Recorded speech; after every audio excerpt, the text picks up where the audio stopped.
Hey guys, it's Gould Cummings, the host of the new MGC Productions webisodes, and I'm here with Broadway star and New York theater legend, Saycon Sengbloh.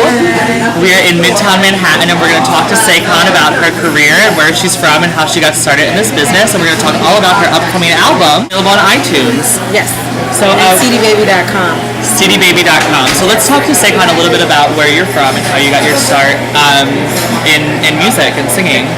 Well, I'm originally from Atlanta, Georgia, and I started there.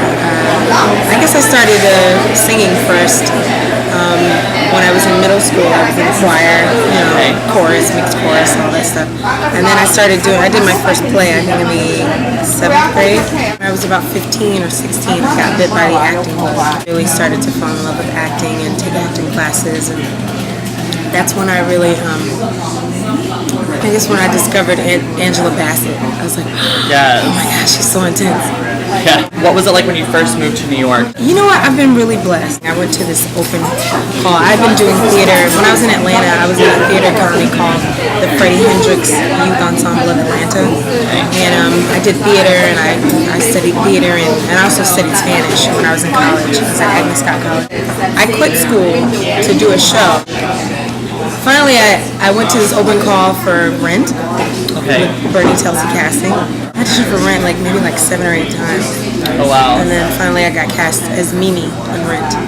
So I toured with Rent for a year. And then there was another year off. I toured with Aida. I actually toured with Aida again. And Aida was kind of like your big break, I guess, right? Well, I mean, I don't know. I feel like, honey, I'm still waiting on my big break. Girl, I think. All right. I am. I'm still waiting on it. But no, Aida was fun. I toured with Aida first, and then I made my Broadway debut as a standby Aida. This was after Heather Headley. Who was in the show at that time? Simone, who is Nina Simone's daughter. Okay.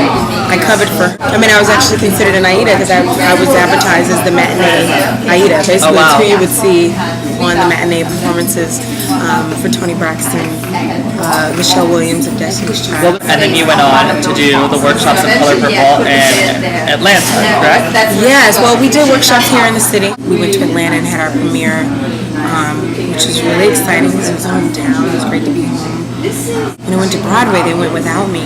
Had it not been for that lapse in booking, I would not have done Wicked because... and Wicked is, kind of what... it's kind of like what's made your name known a little bit? I think so. I think because I was the first Black Elphaba that people were like, who's that? But I had some Rent heads. I had some great fans when I was in Rent. My friend David saw you in Rent. Yeah, you met him. And then I got this call about coming back to New York to audition for Wicked. Wow. And so I flew up here and... So Telsey called you? Yeah, they called. And was it what was the feeling like? Because Wicked is the... Wicked is like the show... It's like the show on Broadway. It's the one that sells the most tickets every week. It's the show that everybody that comes to the city, every tourist, that's the show they go to. So what was it like to kind of be put into this? It's this huge production that has... I'll tell you something funny. When I came up for some other audition, and I stayed with my friend Zach, who I had done Aida with, and Zach was in Wicked at the time. Okay. And I'm like, Zach, I want to see your show, and he's like, Saycon, it's always sold out. You can't get a ticket. And I went up to the booth and I got a ticket. Oh wow. And then, which is random, and then because it was sold out. I remember when I walked into the Gershwin, I was like, I don't know, I just had this feeling when I was in that building. I feel special in this building.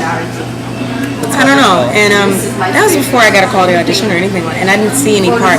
Watching the show, I didn't see that show and say, oh, there's something in that show for me, So you ended up playing the lead. Yeah, it was so a few months later I went back home, and a few months later my agent was like, hey, they want you to audition for us. I was like, what?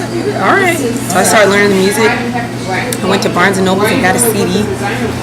Old school, I got a CD. Yes. I started learning that music, and I was like, all right. And I went up and I did my thing, and then, you know, what was interesting for me is they hadn't had someone with brown skin do it before, so I had makeup tests. How did you experiment with the makeup? Yeah, they flew me. Yeah, so I did my own little makeup shoot because I was like, I didn't want to, in case they were gonna be like, oh, we can't do it, you know. But so they flew me back to do a makeup test and try me on some clothes and see how I looked. And I remember it was funny because Adina was still there. And, oh, really? She was walking by. Like my audition was on a Wednesday afternoon, and I had no idea they had Wednesday matinees. And like the cast was like coming in, and Adina walked by, and she was like, "Ooh, a black alphabet fish." She said something like that.